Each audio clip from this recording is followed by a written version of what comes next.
slowly going to sleep. Just watch your reality TV. It's American Idol at 8 o'clock. That's what's important. That's what they want. No more. You came from my wife. I will not forgive. I will not forget. I don't want to hear your response. I'm not interested. I've heard it already.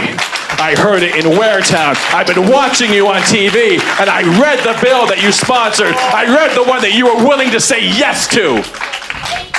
I know exactly what's going on, Congressman. I'm not an idiot. I see it. Everyone here knows what's going on. Everyone in the country knows what's going on. You owe it to everyone. Your fundamental principle is flawed. I don't have any choice with an insurance company. I have no value to an insurance company. I can't do anything to their CEO. I can't do anything to their employees. Nothing. I can argue till I'm blue in the face. But a single payer run by the government, oh yeah, it's got problems, but it's also got elections, and you're gonna find that out in 2018. You've been waiting. Your arm must be getting tired, so I'll go over here.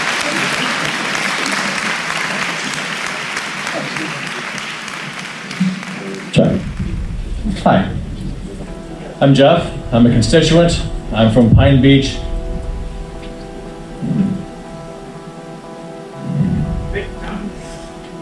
In March, you told us that you practically broke your arm patting yourself on the back for not voting in January to just eliminate the ACA.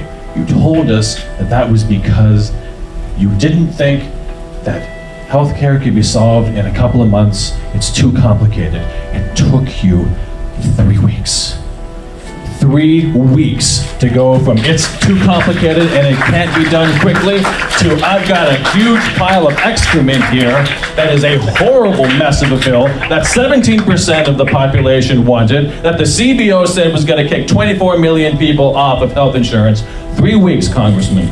3 weeks, Tommy boy. That's all it took for you to go from I'm not going to do it that quickly to I've got a yes vote in my pocket and I'm going to use it. They took that vote off the bill because they knew that it wasn't going to pass. I thought, thank God, we're not going to have to do that. A couple of days, a couple of more days, and then suddenly we got the MacArthur Amendment. Congratulations. You're in history now. You're in the national spotlight. That's one thing I want to talk about, the national spotlight. You keep talking about all the constituents that you have to adhere to. And over in this county, they believe one thing, and over in this county, they believe another thing. And you're trying to thread that needle. Well, you haven't threaded it at all. Everyone that is going to be losing from this, you have not addressed. You have not addressed it properly. You have not addressed it fully. You have ignored us. I have called your office incessantly, and I get people who don't know what's going on. I don't get any return phone calls. If I ever fax or email, I get a form letter that informs me about what I contacted you about and why you can't do anything about it because it's still in committee. You look forward to taking my opinions into consideration. You have not taken my opinions into consideration. Too complicated. It's not going to get done in months. 3 weeks. Don't understand. Oh, we haven't even begun. I'm not done with you yet. I got the mic, and I'm not going anywhere. Turn off the power. I got a very loud voice. This ain't over yet. My wife was diagnosed with cancer when she was 40 years old. She beat it, but every day, she lives with it. Thinks about it. Every pain, every new something going on somewhere, is it coming back? Is this cancer? Do I have it again? Is it going to kill me this time? Is it going to take me away from my children? Speaking of which, my children both have pre-existing conditions from birth. One cardiac, one thyroid. You have been the single greatest threat to my family in the entire world. You are the reason I stay up at night. You are the reason that I can't sleep. What happens if I lose my job? I'm very fortunate, sir. I have a really good job, and I have really good health insurance, and we can all have peace of mind. But now my wife, who every day is wondering if she's going to get cancer. Is it happening now? What about now? Now also has to contend with, what if my husband loses his job? If I lose my job, we can't afford Cobra. We can't afford to get private insurance. We get it from my employer. If I lose it, it's gone. If I lose my job on a Monday, if I'm lucky enough to find a job on a Tuesday, which never happens, they will not have insurance ready for me. I will not be eligible for 3 to 6 months. If I lapse my coverage within 63 days, suddenly I'm in a high-risk pool. My pre-existing conditions, which I don't give a shit about, come after me. Come after me, I don't care. But you came after my wife. You came after my kids. I have sympathy for your mother. I have sympathy for your daughter. But you did not learn the lessons they were trying to teach you. Because this is what you did to us.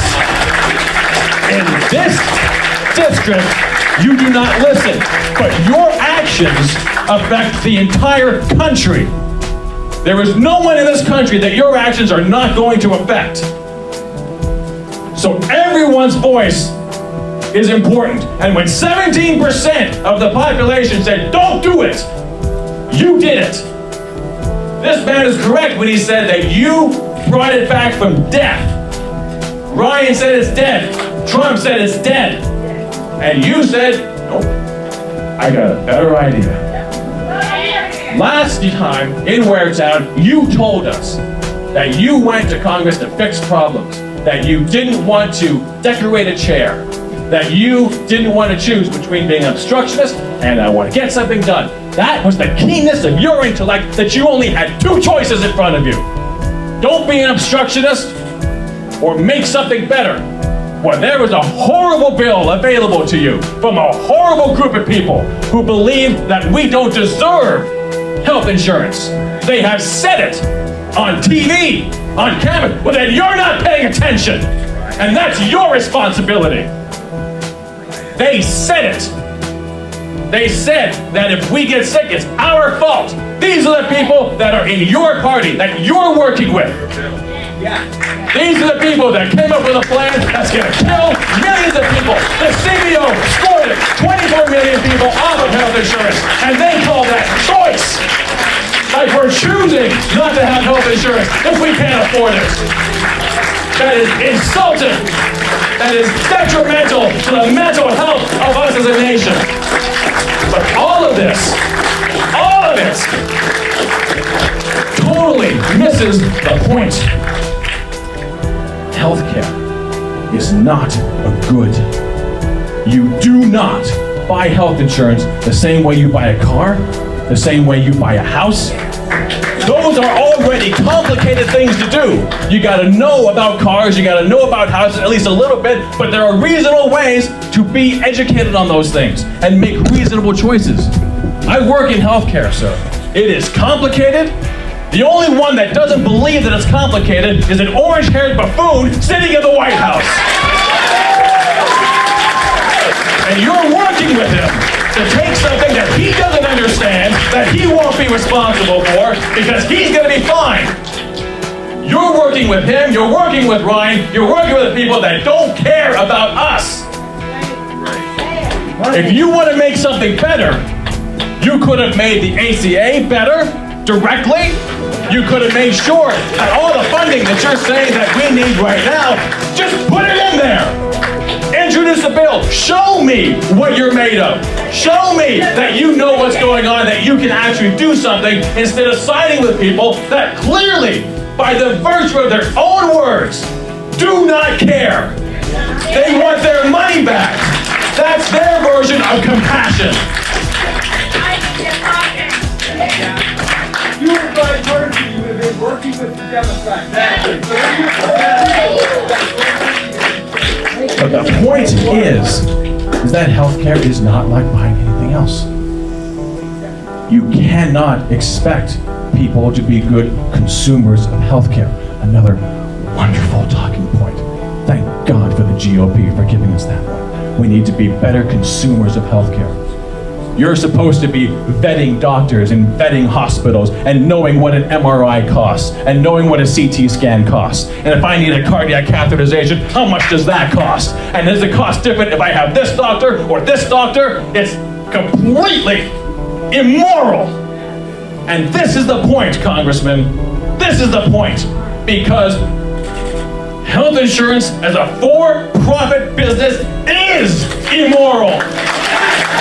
When I am driving and you insist that I pay before you will save me, that is immoral, sir. Completely. You have no legs to stand on. You want to make money off of me. If you're in insurance, you want money off of me. And the reason that it's not going to go to single parent is not because you don't believe it. It's because you know that the insurance companies have a powerful lobby and they would decimate you.